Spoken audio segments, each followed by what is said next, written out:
to share something with you. That might put me in a very negative light, yeah. Relationships are not my forte. See if someone grabbed up my wife or something, completely different ballgame. I'll walk away from it, and this has been like a therapy session.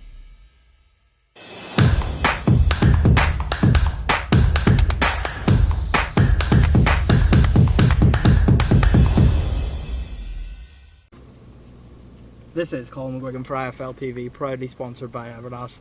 Bit of a surreal one, this. Backseat with Hearn, going through New York. Coogan's jealous. Eddie, how you doing? I'm doing very well, mate. We just what we've done: Barstool, Ariel Hawani, getting ready for a big show at Madison Square Garden this Saturday. Life is good, baby.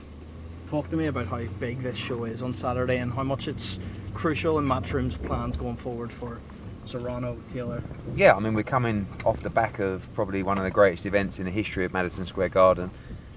Amanda Serrano against Katie Taylor, and this Saturday Amanda Serrano gets a chance to become undisputed against Erica Cruz, our fighter.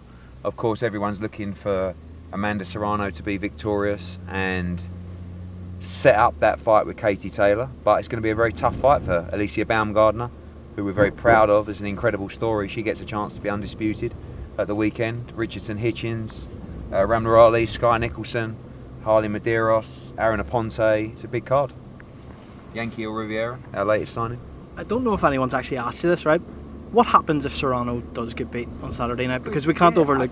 I mean, I don't think it kills the Taylor-Serrano fight, but certainly, you know, if you're going to build up to that fight, which could be one of the biggest fights of all time, really a defeat would be disastrous, really, for Amanda Serrano, because she wants to become undisputed. You know, she's won world titles in 7 different divisions, but she's never got a chance to be undisputed. And I'm so motivated by the female side of the game in terms of these champions wanting to unify, wanting to become undisputed. And you're getting to a point now where you're going to start seeing undisputed in every weight class, and I think that's exactly how it should be. Where are we at with the Katie Taylor situation with the Irish government? Because I seen they released something basically to say that Croke Park's not going to happen. I heard you on Ariel Helwani there state that the 3 Arena's the front runner. Is that done for the 3 Arena? Yeah, I mean, look, we're at a time now where we want to go May 20th. We're out of time. The cost of Croke Park was 3 times the cost of Wembley Stadium. And I know everyone just wants to tweet going, well, just pay for it. It doesn't really matter. Katie Taylor has her demands for that fight, as does Amanda Serrano. And we just can't make it happen there. And I don't want to keep waiting and waiting. I've promised Katie that her next fight will be in Ireland. Maybe we go to Croke Park in September. You know, I just feel like I would have liked to see more support. You know, there's no reason why those costs should exist, in my opinion. But it is what it is. And you know, Katie's next fight will be in Ireland. 3 Arena is a front runner. And hopefully we'll announce that next week. Tell me what the situation is then for Katie. Like, is this the end for Katie after this fight? Does she want to continue? Not, mate. I'll tell you what, she's here tomorrow. If you say that to her, she'll chin you. You know, Katie Taylor is coming off the back of victory over a mandatory challenger and one of the best performances of her career against Amanda Serrano. So you know, she's got still big ambitions in the sport. She's not going to be around forever, but right now she feels great. She can't wait to fight in Ireland. And listen, maybe we have a run of fights in Ireland. Got a lot of Irish talent. Of course, Gary Cully going to be in a big fight, and there's another couple of great fights we're going to add to the card for Irish fighters as well, and it's going to be a big night. Conor Benn situation, we've heard back and forth this week. I read somewhere potentially we were going to get a decision today. What do you make of all the talk so far? I mean, I'm learning. You know, I'm finding out information from the media, really. You know, Conor Benn's appeal I've not been part of. I'm across it. But I've not been on the calls, I've not been speaking to the lawyers. I've been told that a decision from the WBC and VADA is imminent. They are the people that conducted the test, so they're the people that will hear the case. I'm getting a little bit sick and tired of British Boxing Board of Control, who want to keep calling out Conor Benn, yet when they had the information the same amount of time we did, and as always it's put on them to decide whether they'll sanction the fight. They took 5 weeks to make a decision. We lost a fortune and we got all the blame. But yet no members of the media want to ask why they took so long not to sanction the event. And ultimately, that's where a lot of the blame went on us. So I don't think anyone handled it perfectly. But at the end of the day, we are governed by the British Boxing Board of Control, and contractually, we will rely on their sanction to see whether a fight takes place. If Conor Benn is proved not guilty, like it seems is going to be the case, Is there going to be a lawsuit towards the British Boxing Board of Control from Matchroom, because you've lost out on a lot of money in this, right? There's a lot of things that happen in this process that we're not happy with, but look, let's worry about that after the decision comes out, and let's focus on the future of Conor Benn, and that's what all we care about at the moment, is seeing him return to the ring. No one's ever going to be happy, you know. Contrary to people's opinion, I'm not the British Boxing Board of Control, I'm not DAZN, I'm not the WBC, and I'm not VADA. You know, everyone seems to just presume that every decision that's made by governing bodies is a decision made by Eddie Hearn and Matchroom. I mean, and no one will be happy when Conor Benn's cleared. Oh, it'll be a joke, you know. That's Eddie Hearn again, and it's just like, we'll see. Ultimately, there's a hearing that's taken place, and we'll see what the results of that are. Is it fair to say that this is a flawed process from VADA in terms of how can two different samples be contaminated whenever they're supposed to be separate? Well, I think you're going to see. I mean, when people say, "Why don't you just release the report?"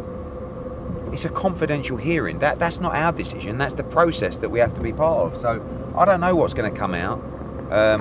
I've seen the bulk of that report, and it's frightening reading in a lot of respects. And I think a lot of things have got to change. Like I said, I don't think anyone was perfect in this process, but you know, there's a lot of things we can learn.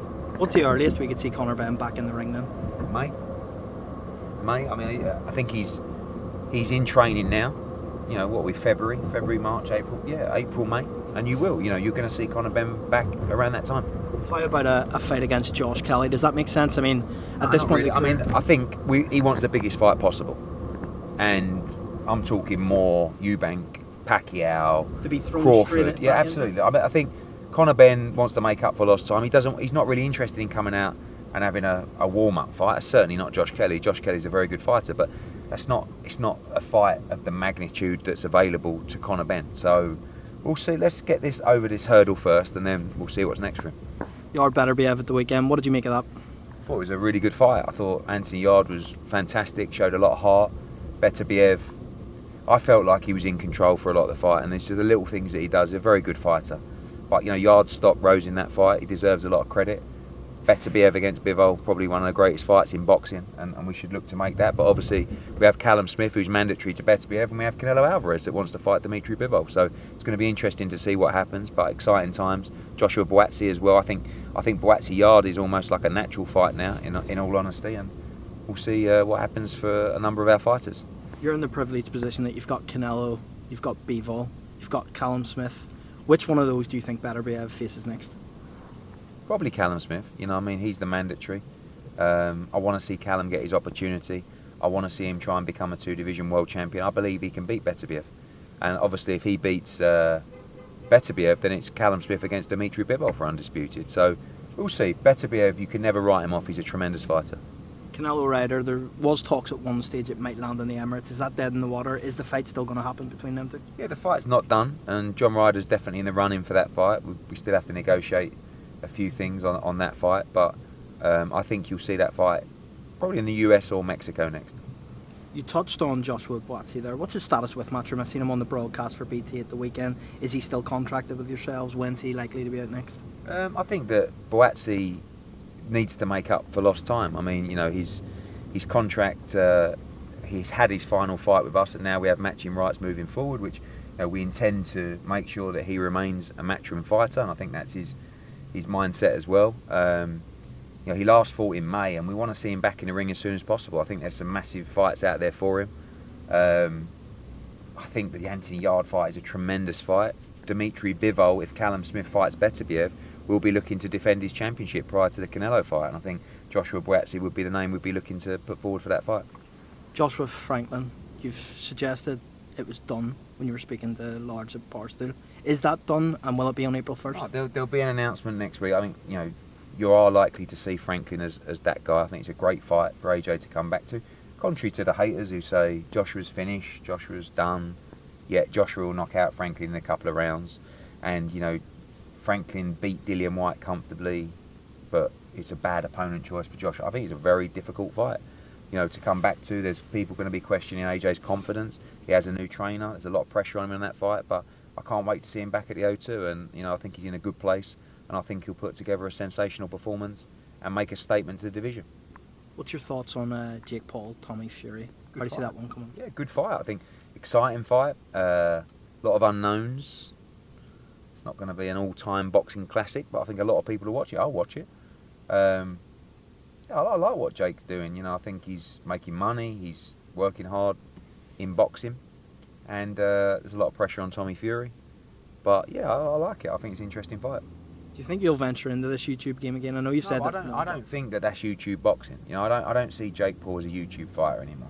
He's a fighter that came from YouTube, but you know, and YouTube stuff is misfits. You know, it's celebrity entertainment format, if you like. Now you're seeing tag team stuff and stuff like that, which goes to show what it is. Don't take it too seriously. Have a laugh with it, and it's not boxing, but you know, it's doing good numbers, and it's just an entertainment series. I was going to touch on that though, because you're obviously aligned with DAZN. There's not much that you can really say about it, but from a boxing purist point of view, a tag team fight, surely it's not something you want to see. I can say what I want. Of course, I work with DAZN, and it's doing good numbers for DAZN. You know, it's helping grow subscribers, which ultimately is good for our fighters as well. That more people are going to be watching them fight. So, what do I think of it? I don't think a lot of it. I don't see it as boxing. It's an entertainment format. Don't take it too seriously, you know, and that's about it. One final question. Wood Lara in a couple of weeks. Talk me through that fight and the options for Lee Wood coming out of that if he does come out with the win, or for Mauricio Lara. I think British boxing in general, you know, with bounce back, you've seen Eubank Smith, you've seen Beterbiev Yarde, and now you've seen Wood Lara. It's 3 cracking fights to start the year. This is a tremendous fight. You know, someone told me today Lee Wood's nearly 3-1 to win that fight. You're talking about a champion fighting in his hometown. It's a voluntary defence. He chose Mauricio Lara. It's unbelievable. And you know, I think he's the favourite going into that fight. I think he's full of confidence. He wants to make a statement. You know, the Warrington fight is there at the City Ground. If he can win that fight, it's a huge fight. There's unification fights on the table as well. And you know, I feel like Lee Wood is on the verge of making a huge statement. But Lara is so dangerous. He's frightening. You know, the fight's called Dance with the Devil, and that's what it is. You know, it's one of those fights that could end at any moment. It's going to be sold out in Nottingham, and it's going to be a thriller of a fight. If Michael Conlan came through the Lopez fight, when that does happen, do you think that Wood Conlan's a possibility for the summer, maybe at the City Ground or in a stadium? Yeah, I don't know. I mean, that fight will always be one to watch because the first fight was one of the best I've ever seen. It's very difficult when you've got fighters with different promotional companies to make unifications, but you know, there's no reason why a fight like that shouldn't happen, and we'll see. Eddie, thanks for your time. We'll catch up tomorrow.